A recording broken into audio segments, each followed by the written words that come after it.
Ini bukan konten yang memuja-muja Pak Jokowi.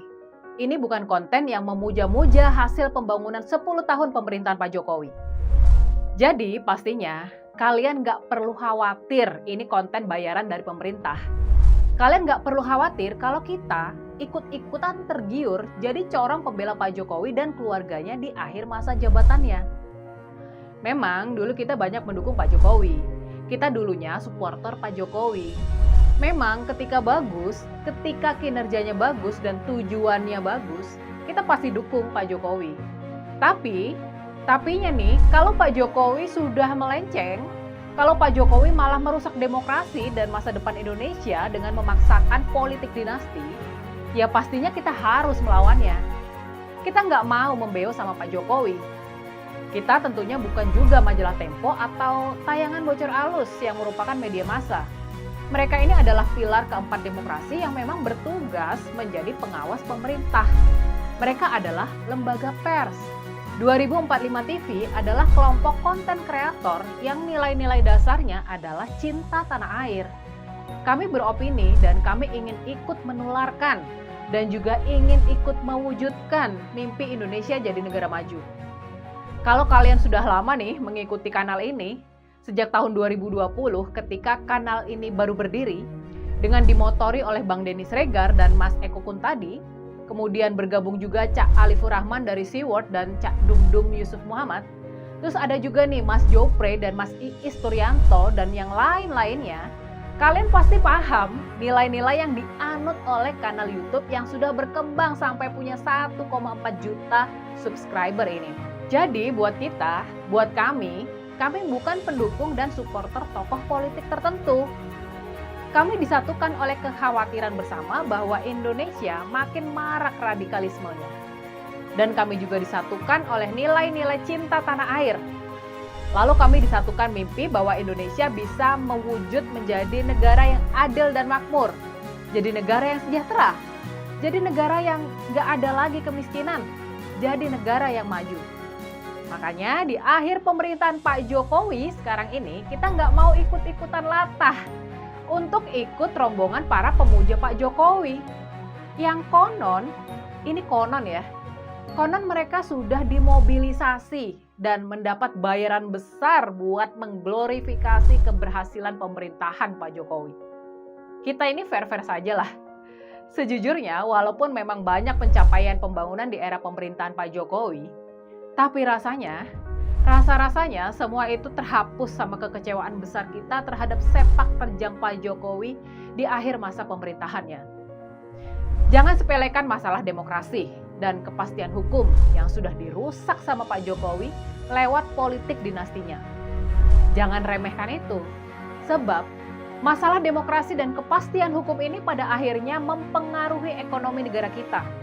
Dia mempengaruhi kenapa kondisi ekonomi kita, kenapa kondisi kesejahteraan kita begini-begini saja, gak ada perbaikan. Nah, sekarang kalau menurut kalian gimana nih? Gimana penilaian kalian sama hasil 10 tahun pemerintahan Pak Jokowi? Tulis pendapat kalian di kolom komentar ya.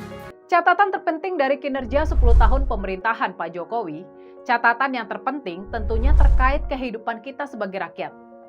Catatan terpentingnya adalah soal ekonomi. Ya, pastinya catatan terpenting kita adalah soal ekonomi. Apakah ekonomi kita membaik, stagnan, atau malah memburuk?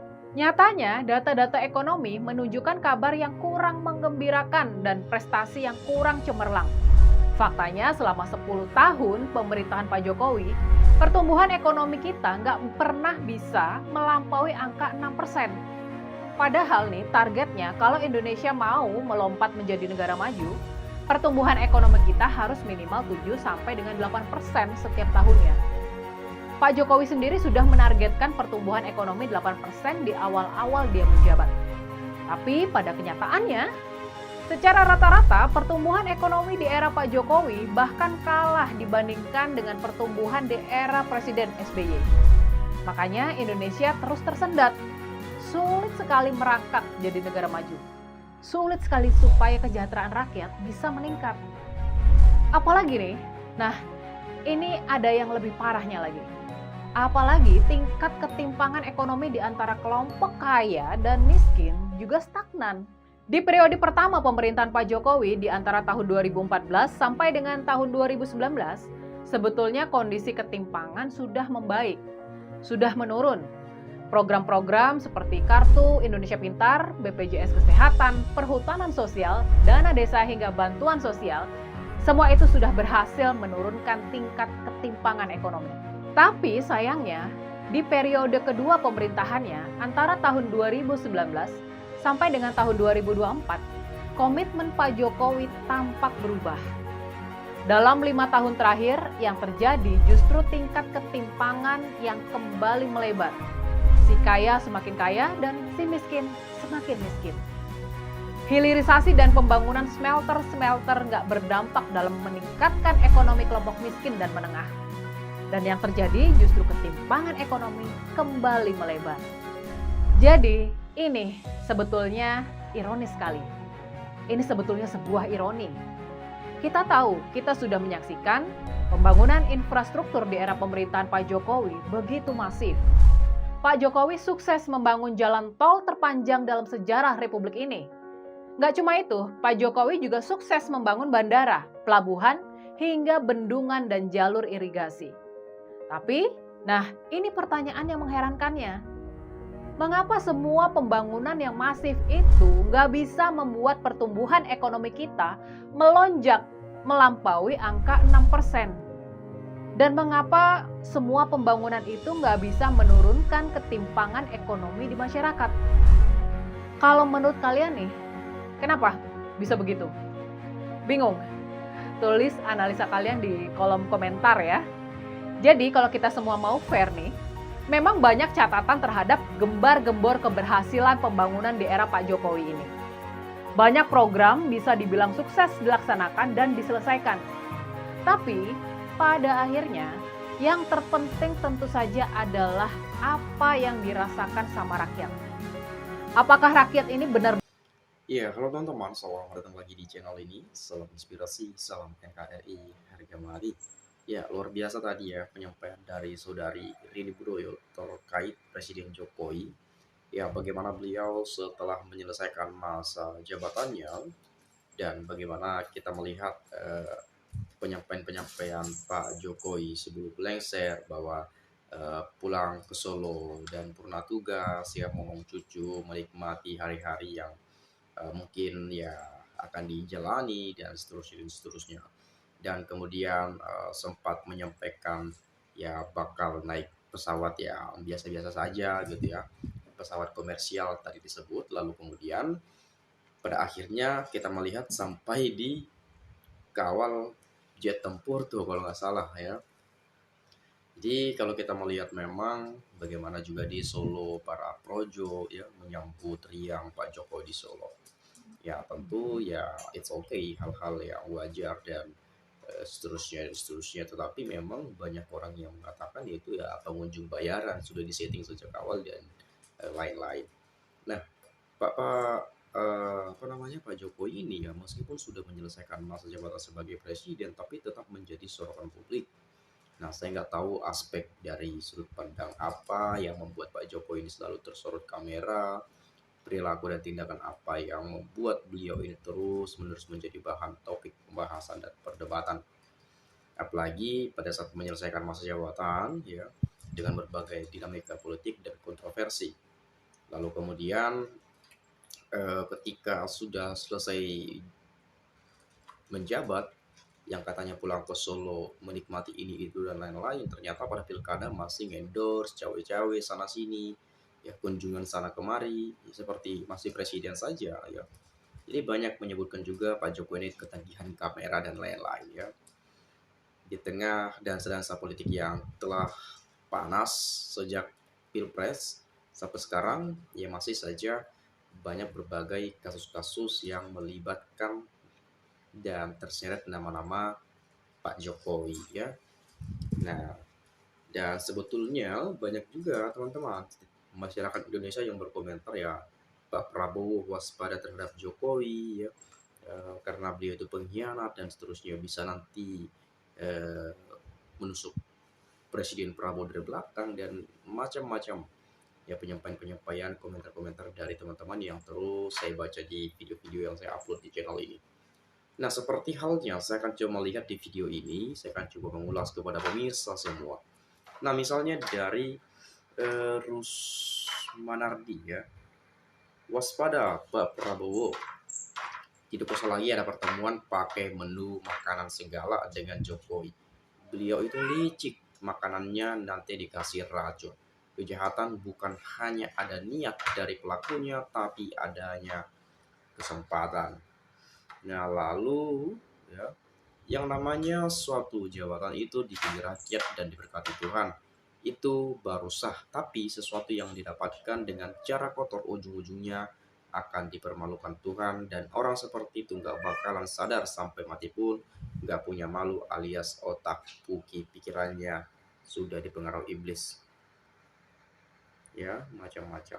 Nah, kemudian saya coba melihat, terima kasih Fufu Fafa karena kamu semua jadi tahu aslimu. Ya, lalu kemudian Bapak Prabowo harus waspada, jangan mau diatur. Negara ini milik rakyat Indonesia, bukan milik pribadi dan bukan warisan. Hati-hati, waspada sama keluarga munafik pura-pura hidup sederhana. Selamat sukses Bapak Prabowo untuk dilantik menjadi presiden. Besok harus banyak waspada, hati-hati, jangan sampai lengah. Besok kalau sudah jadi presiden, hak mutlak sudah di tangan Anda. Oh, berarti video ini sudah beberapa bulan lalu ya. Ini tadi selamat dilantik dan seterusnya disampaikan. Artinya ini sudah beberapa bulan lalu sebelum Pak Prabowo dilantik sebagai presiden per tanggal 20 Oktober 2024 lalu. Oke, kemudian Jokowi akan masuk buku sejarah anak-anak SD, SMP, SMA, tingkat universitas sebagai bapak perusak konstitusi, hukum, dan menambah hutang negara. Semoga Bapak Prabowo menjadi presiden sampai tuntas di 5 tahun ya. Kita doakan itu juga. Sukses untuk Jokowi, sudah berhasil memporak-porandakan demokrasi. Kata-kata Pak Jokowi harus diartikan sebaliknya, jika bilang tidak artinya sebaliknya. Ya emang gitu dia. Biasa juga ngomong. Dulu juga menyebutkan Gibran nggak layak ini itu, ternyata setuju juga tuh Pak Jokowi gitu ya. Kemarin juga katanya ke Solo ngomong cucu dan lain-lain, ternyata masih ikut terlibat di pilkada. Jadi kita nggak tahu sebetulnya apa yang disampaikan itu benar atau justru sebaliknya gitu ya. Nah, lalu kemudian Pak Prabowo, hati-hati, keluarga Jokowi akan dapat Bapak. Dia sudah merencanakannya ya. Sudah merencanakannya. Pak Jokowi harus legowo, jangan ada dinasti Solo. Sekarang waktunya Pak Prabowo yang jadi presiden, jangan cawe-cawe. Pilpres 2029 akan banyak calon yang berkompeten ya, yang berkualitas. Jangan harap bisa curang, apalagi praktek nepotisme. Sebelum terlambat dan malu punya wapres yang berijazah SMP, sebaliknya rakyat berpikir positif akan masa depan bangsa dan harga diri negara. Terima kasih Pak Jokowi, Anda telah menjadi sejarah dan pembelajaran bagi anak bangsa ini. Kemungkinan besar selama Gibran menjadi wali kota Solo, yang kerja bukan Gibran melainkan ada kaki tangannya. Karena nggak mungkin seorang mantan wali kota sekaligus wakil presiden terpilih bisa bilang sendiri bahwa cara komunikasi dirinya nggak seperti orang biasa. Terus seperti apa bentuk cara komunikasi Gibran itu sendiri kalau menganggap komunikasi dirinya bukan seperti manusia biasa? Ini miris banget itu apa nih? Ultraman atau apa gitu ya. Oke, lalu jangan sampai hal ini terjadi. Samsul adalah produk gagal dan memuakkan. Mukidi perusak demokrasi dan konstitusi. Rakyat 58% harus bertanggung jawab atas hancurnya hukum dan demokrasi di Indonesia. Oke, lalu kemudian Pak Hasim, adiknya Pak Prabowo, bahwa beliau harus menjabat sebagai Presiden RI 10 tahun, sangat setuju. Samsul Fufu Fafa, jangan diberi kesempatan untuk menjadi presiden RI. Semoga diimpeach si Samsul ya atas kasus Fufu Fafal dan dikabulkan gugatan PDIP di PT UN. Kita tunggu hanya waktu yang menjawab. Ya, tapi keputusan kemarin itu sudah ditolak oleh PT UN ya, tetap dilantik Gibran ya kemarin. Pak Jokowi, eling Pak, ada awal pasti ada akhir. Tidak ada yang abadi di dunia ini. Tidak ada pesta yang tidak berakhir. Begitu juga presiden, cuma jabatan dan amanah dari Allah melalui rakyat. Monggo legowo, nggak perlu pencitraan lagi. Tugas Bapak sudah berakhir. Kini giliran tugas Pak Prabowo. Semoga Pak Prabowo dapat bekerja lebih baik lagi, mengemban tugas dan amanah. Jangan kebanyakan buat janji-janji, bisa-bisa janji itu bohong. Yang utama menciptakanlah rasa aman ya, damai, sejahtera, cukup sandang pangan, dan kalau bisa pendidikan gratis bagi seluruh anak-anak generasi bangsa Indonesia. Tolong menciptakan lapangan kerja sebanyak-banyaknya, bukan PHK di mana-mana seperti sekarang. Ya, kita mengharapkan itu juga teman-teman ya. Ini kan PHK terjadi di mana-mana di era Pak Jokowi ya, di era Pak Prabowo ini jangan sampai lah seperti itu lagi. Kasihan masyarakat itu teman-teman, susah nyari kerja, giliran dapat malah di PHK, kan itu agak miris juga tuh kedengarannya ya. Mental para penjilat dinasti Mulyono nampak KKN semua ikut merusak peradaban demokrasi NKRI. Jelas tak sesuai amanat reformasi, maka sangat layak ditumbangkan atau tak dipilih dalam pilkada.